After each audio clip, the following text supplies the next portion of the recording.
KMUTT Formula Student ก่อตั้งในปีพุทธศักราช 2548 จากกลุ่มนักศึกษาภาควิชาวิศวกรรมเครื่องกล มหาวิทยาลัยเทคโนโลยีพระจอมเกล้าธนบุรีที่มีความสนใจด้านเทคโนโลยียานยนต์โดยจะตั้งขึ้นเพื่อออกแบบจัดสร้างและเข้าร่วมการแข่งขัน Formula Student หรือ FSAE ที่มีการจัดการแข่งขันขึ้นทั้งในระดับประเทศและระดับนานาชาติด้วยความมุ่งมั่นและตั้งใจทำให้ในปัจจุบันทีม KMUTT Formula Student ก้าวเข้ามาอยู่ในระดับแนวหน้าของประเทศไทยและมีลำดับโลกที่ดีขึ้นในทุกๆปีทั้งทีมยังคงพัฒนาและก้าวต่อไปอย่างไม่หยุดยั้งเพื่อสร้างชื่อเสียงให้แก่มหาวิทยาลัยและประเทศชาติสืบต่อไป KMUTT Formula Student ได้ก่อตั้งและเข้าร่วมการแข่งขัน TSAE Auto Challenge ซึ่งจัดขึ้นโดยสมาคมวิศวกรรมยานยนต์แห่งประเทศไทยครั้งแรกในปีค.ศ.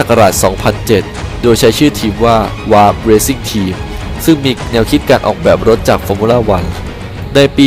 2008 ได้ร่วมการแข่งขันโดยใช้ชื่อทีมว่า Maximus Racing Team ในปี 2009 ได้เข้าร่วมการแข่งขัน TSAE Auto Challenge โดยใช้ชื่อว่า Optimum Racing Team โดยในปีดังกล่าวได้รับรางวัลชนะเลิศคะแนนรวมถ้วยพระราชทานสมเด็จพระเทพรัตนราชสุดาสยามบรมราชกุมารีเป็นครั้งแรกพร้อมด้วยรางวัล Best Acceleration ส่งผลให้ KMUTT Formula Student ได้เข้าร่วมการแข่งขัน Student Formula Japan ที่ประเทศญี่ปุ่นโดยในการแข่งขัน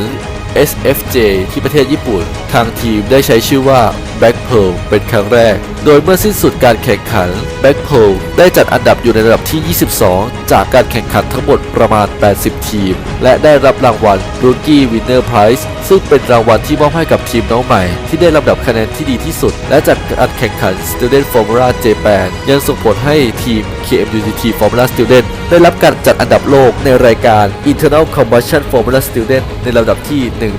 147 เป็นปีแรกในปี 2010 Black Pearl 2 ได้เข้าร่วมการแข่งขัน TSAE Auto Challenge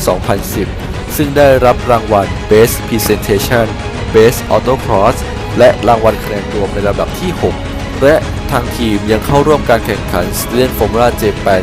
2010 โดยได้รับลำดับที่ 23 จากการแข่งขัน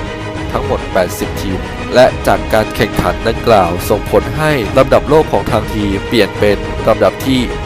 111 ในปี 2011 Black Pearl 3 ได้เข้าร่วมการแข่งขัน TSAE Auto Challenge 2011 ซึ่งได้รางวัล Best Presentation Best Course และ Best Design พร้อมทั้งคะแนนรวมเป็นลำดับที่ 2 ของการแข่งขันในรายการนี้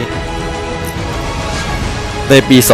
2012 KMUTT Formula Student ได้เข้าร่วมการแข่งขันโดยใช้ชื่อว่า Black Pearl 4 ซึ่งได้รับรางวัล Best Skid Pad และได้รับคะแนนรวมถ้วยพระราชทานสมเด็จพระเทพรัตนราชสุดาสยามบรมราชกุมารีในการแข่งขัน TSAE Auto Challenge 2012 ในปี 2013 KMUTT Formula Student ได้ส่ง Black Pearl 5 Eternities เข้าร่วมการแข่งขัน TSAE Auto Challenge ซึ่งได้ลำดับคะแนนรวมที่ลำดับที่ 8 และยังได้เข้าร่วมการแข่งขัน Student Formula Japan ซึ่งได้ลำดับคะแนนรวมลำดับที่ 29 ในปี 2014 ได้เข้าร่วมการแข่งขันโดยใช้ชื่อว่า Black Pearl 6 ซึ่งการแข่งขัน TSAE ทางทีมได้รับรางวัล Best Skid Pad Best Design และได้คะแนนรวมในลำดับที่ 3 นอกจากนั้นในการแข่งขัน Student Formula Japan 2014 ทางทีมยังได้รับรางวัล JAMA Award และได้รับการจัดอันดับอยู่ในลำดับที่ 14 ของการแข่งขันซึ่งถือเป็นลำดับที่สูงที่สุดจากการแข่งขันครั้งที่ผ่านมาและจากการแข่งขันครั้งนี้ส่งผลให้ทางทีมได้รับการจัดอันดับโลกอยู่ในลำดับที่ 78